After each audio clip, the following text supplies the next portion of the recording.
Hi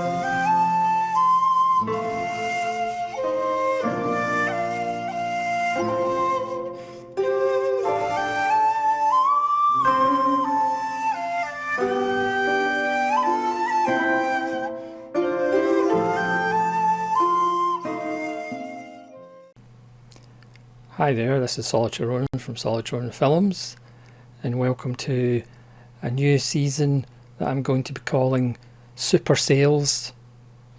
I'm going to talk about John Sayles films. Now, I've had this channel for about 5.5 years, and even though I have name dropped John Sayles as one of my favourite filmmakers of all time and the most underappreciated American filmmaker of all time, I think he is the greatest American writer-director of the last 45 years. No offence to Paul Schrader fans. I haven't actually done a series on his films, but I thought with the release of Lone Star on Criterion 4K Blu-ray in the US and the UK, I thought I would take the opportunity to start the season with Lone Star. Now, normally my director series, I like to start with the first film and go through chronologically to get a kind of career arc.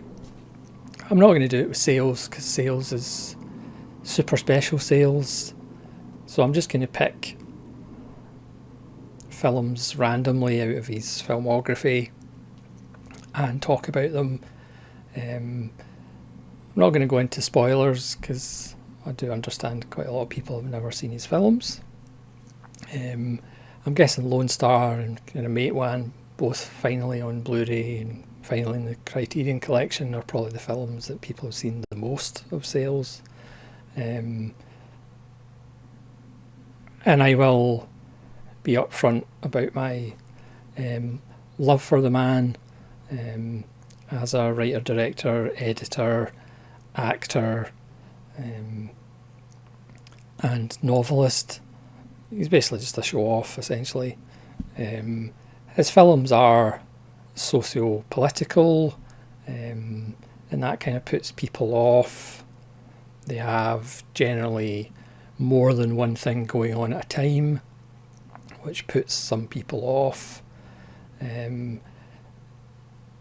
But his politics, even though they are left-wing, when it comes down to it, his kind of political view is no matter where we are, no matter what our skin colour is, no matter what our gender is, what our sexual preferences are, what our political preferences are, we're kind of the same. And if we actually just crossed walls and borders, we would actually realise we've got things in common with each other. I mean, I know that is a revolutionary idea, and you can see why people would hate that concept of actually getting on with each other by understanding each other instead of automatically saying, you look different from me, you've got different beliefs than me, that makes you strange, I'm not going to deal with you, I'm going to build walls between us. And Lone Star is partly about that as well. Now, this is spine number 1202 on Criterion. This is the 4K and Blu-ray. You can just buy a Blu-ray version, of course. The 4K looks beautiful, but to be honest, the Blu-ray, I wouldn't say, I mean, I don't have the greatest system in the world, but I wouldn't say there's a huge leap between Blu-ray and 4K. And if you are a John Sayles fan like me, you'll know that very few of his films are on Blu-ray. Some of them aren't even on official DVD releases, so to get a 4K and a Blu-ray is kind of fairly stunning. You just have a little booklet inside with an essay by Domino Rene Perez, which is just an overview of the film, where he sums up the film a lot better than I'm going to do. This is a film from 1996, a film that I actually saw in the cinema. Can you believe? Back in the days when I went to cinemas. This 4K is supervised by John Sayles and director of photography Stuart Dryborough. So Sayles wanted Haxel Wexler to shoot this, as he shot Matewan, but Haxel Wexler was doing a film for Lee Tomimori, who Dryborough had shot his previous film, and Sayles and Maggie Renzi, partner and producer, saw Once Were Warriors at the Sundance Film Festival, so they ended up tapping Stuart Dryborough, and there is an interview with Stuart Dryborough on this release where he talks about somebody said to him, oh yeah, we've got a script from John Sayles, and he just said, I'll do it. Because again, Sayles, even though he's not the most well-known director in the world, and within the industry, people want to work with John Sayles because his scripts are so immaculate. And there's a wonderful conversation between Sayles and filmmaker Gregory Nava, which is half an hour, a wee bit longer than half an hour. It could have been 5 hours, to be honest. Yes, I'm biased, but John Sayles is one of the best at commentaries. There isn't actually a commentary on this, which is a bit of a shame, because Sayles commentaries are basically how to make a low budget film, how to do, script writing tips, and he's just fantastic. So he talks about the use of music, and always with Sayles, because he's working on a limited budget, it's like, is that music actually available and can we buy it cheaply? His use of extras from the local area, some actors from the local area, gaining knowledge of the local area, like if you're shooting at a certain time of year, that certain thing doesn't happen at this time of year. So he says, he's changed scripts in the past where things don't happen that time of year. So, because Sayles, very much like Michael Mann in that sense, he likes to do his research and try and get things as correct as possible. It's a wonderful chat, which sadly, just like his films, is over too quickly. That could have been 3 hours, as I say. So the film, as usual with Sayles, it has a wonderful ensemble cast. Chris Cooper, who was one of the leads in Matewan, which that was his first film. Elizabeth Pena, with a career best turn. Veteran Clifton James, with a career best turn. Joe Morton, the Sayles regular. I'm still in the huff for James Cameron for killing him off in Terminator 2, even though I suppose maybe he had to die. But that's not the point. You don't kill off George Morton. That's the 17th commandment. Ron Canada's fantastic. Everybody's fantastic. Chris Christopherson, this is before Blade, so this is before he kind of made somewhat of a re-emergence into films. He plays the embodiment of evil, just the way he walks, the way he puts his hands in his hips, the swagger. He's just fantastic. Frances McDormand only has like a 5-minute cameo as Chris Cooper's ex-wife, but she gives a masterclass in how to do a cameo. Not stealing the show, but staying within the lines, which of course with Sayles, you don't change a comma.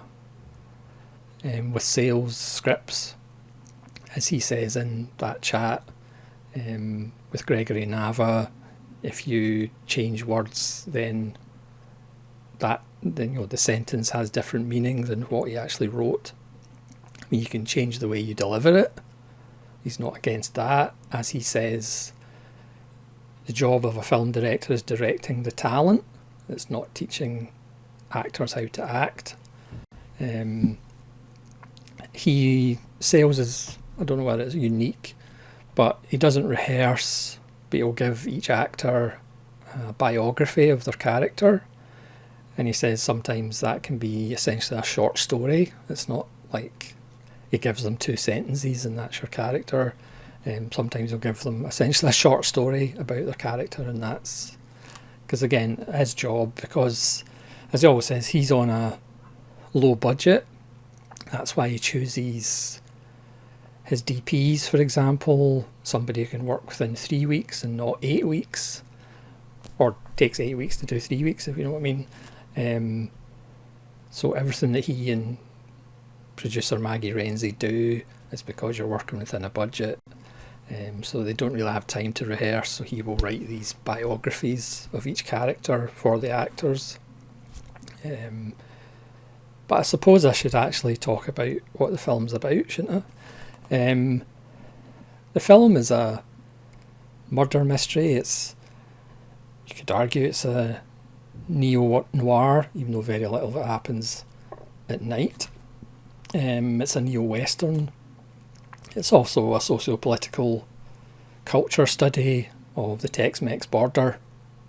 And this was an idea that has kind of germinated when Sayles was working on Piranha way back in 1978. And as I've just said, it was made in 1996. So you do the math, or the maths, depending what you prefer. So the reason was, certainly if you're familiar with Matewan, John Sayles did a lot of travelling across America, and that's how he discovered the story of Matewan. And because there was no rivers in California at the time when they were shooting Piranha, they did some shooting in Texas, in this border town or near the Alamo, and Sayles had never been to the Alamo. So he went to the Alamo, and at that time there was a big painting of John Wayne from the film The Alamo, and the 2 co-stars, which I seem to have forgotten who they were, Montgomery Clift maybe, and there was protests by the Latino community about why don't you actually tell what actually happened as opposed to a Hollywood version of what happened. So that kind of piqued Sayles' interest, but then finally it all came together to do Lone Star. And as he says in that wonderful chat, once he puts his mind to it, he kind of writes in like 2 months. So he's a fairly quick writer because, as we know, he's a bit of a show-off. So he writes these amazing scripts in a relatively short period of time. So, again, I better say what the film's about, shouldn't I? So 2 army officers, because there's a base in this town of Frontera, the Tex-Mex border. There's 2 off-duty army officers who are out looking for bullets on an ex-rifle range because one of them makes art out of bullets, which is a nice touch for an army officer. And they find a skeleton or a skull and what looks like a sheriff's badge. And Chris Cooper plays Sheriff Deeds, whose father, Buddy Deeds, was an old sheriff in the town in the 50s, who everybody adores. As Chris Cooper is reminded, he was the best and his mother was a saint, and he just has to listen to all these stories and how amazing his dad was and how kind of not amazing he is. He had moved away and he's been back for a couple of years, and because the kind of people who run the town wanted rid of the old sheriff, because his name is Deeds, he was kind of a shoo-in to take over. So as with films like City of Hope, you get all the levels of the society and the politicking between the sheriff's office and the mayor's office, and you get all of that wonderful stuff. Because again, John Sayles films are about something, but there's always something else underneath and the subtext going on. And again, perhaps that's another reason why, as an American filmmaker, he's not that popular, because these films actually do more than one thing. And you actually have to pay attention. So they find this body, and then Chris Cooper investigates, strangely enough, because that's his job. And it turns out that the body is of Charlie Wade, who was the sheriff under Chris Cooper's father. So who killed him, and how did it get out there on the firing range? So this is a film that tells a story, but itself is about the myth, or about myths. It's about storytelling. All these stories about how great Chris Cooper's father was, and of course some part of him wants him to be found out as not being as great as everybody thinks he is. So that's kind of his motivation. At the same time, you have Elizabeth Pena, who's a local school teacher, whose mother runs a local restaurant. Her father was killed, perhaps by previous law enforcement officers of an older generation. And what is pertinent now from a film in 1996, there's a school board meeting that we see about people arguing over what curriculum should be taught, and changing history or telling the truth. At one point somebody says, we're just trying to tell a more complete picture, and somebody interjects, yeah, that's the problem. So you have this, they have a whole bit of kind of cultural appropriation, telling the truth about history. Do we actually know what happened in certain historical events?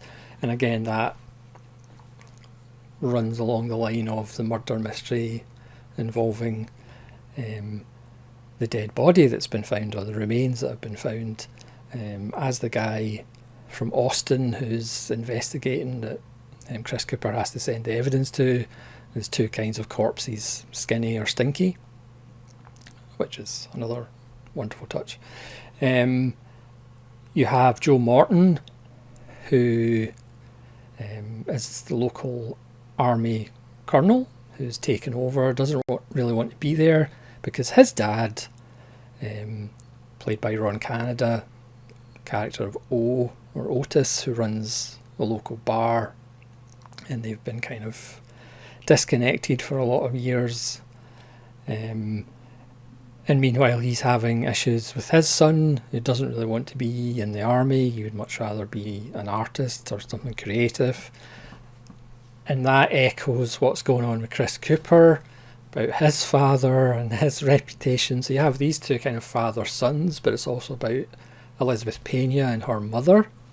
Now, if you're being exhausted by all of this, please don't be, because Sayles, this is one of Sayles' masterpieces in my opinion. It's one of the best American films of the 90s, and one of the best films, period. One of my favourite films of all time. Sayles throws a lot at you, but everybody has their own story, everybody has their own resolution, as in most Sayles films. Perhaps not Limbo, but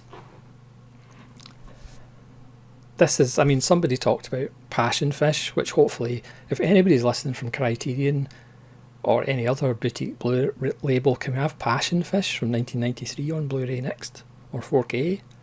Because that's another masterpiece, one of the greatest films of the 90s, that's only available on DVD.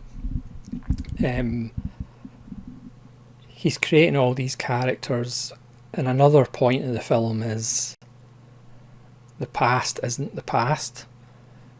We carry it with us at all times, and the way there's flashbacks to the 50s and back and forth, There's only one dissolved, a flashback. The rest are handled in camera, and by taking parts of sets away, so the camera will go down to the floor in the present day, come back up and it's 1957, and vice versa. And that's done so there is no line between the past and the present. There is no wavy lines and it goes blurred and we're in the past. The past and present are the same plane of existence, and that's really the point of the film. Family history, you can't escape your family history. You know, we all pretend that we're unique and we have our own thoughts and our own motivations, but we get a lot from our parents that you just can't escape from. And that's even if you've got quote unquote normal normal parents. Whereas Chris Cooper's character has this larger than life mythological character. There's a scene where he's part of the unveiling of a statue of the man. Not a statue, but a kind of etching of the man with a little Mexican child. And Chris Cooper's reaction's hilarious. So when you get to that mythic level, you know, it weighs heavy on Sam Deed's Chris Cooper's character. Chris Cooper and Elizabeth Pena used to be childhood sweethearts before their parents did what parents do, but they kind of reconnect again. Elizabeth Pena's husband is no longer alive. Chris Cooper's divorced from Frances McDormand. And that relationship is beautifully handled until we get the resolution of the film, and one of the greatest final lines in cinema history.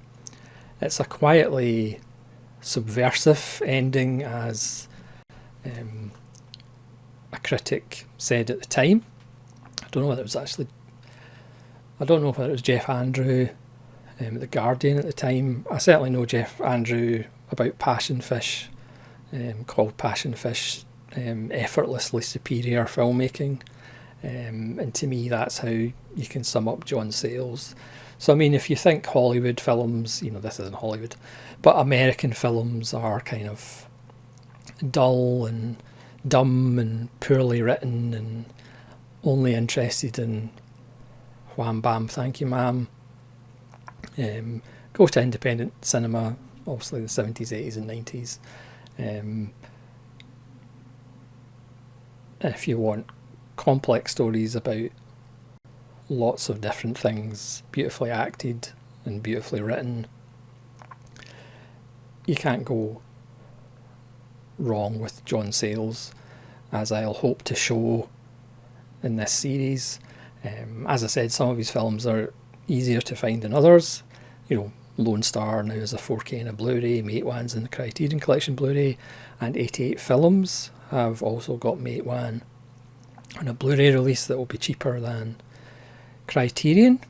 The Cat That Smokes, or Le Chat de Fume in France, has a Blu-ray release of Mate One as well, which I have accidentally ordered.